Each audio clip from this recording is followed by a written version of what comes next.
Hi, my name's Tyler Porter, and I'm from Harrington, Delaware. My background is Air Force and law enforcement. I really wanted to spend more time with the family because law enforcement took me away from the family a lot.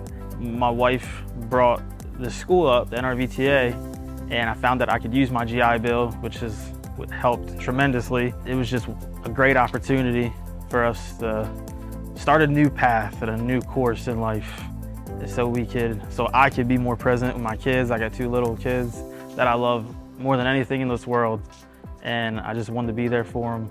Now I'm here at the NRVTA, and I came here with zero knowledge, and they took me in 5 very short weeks to being a person that would call somebody for everything, to being I can go up and down these rigs and fix them confidently.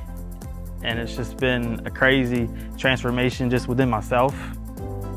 And now I'm actually so confident that me and my wife are actually going to start a business doing mobile RV repair and still be on the road. So I get the freedom of being with my family.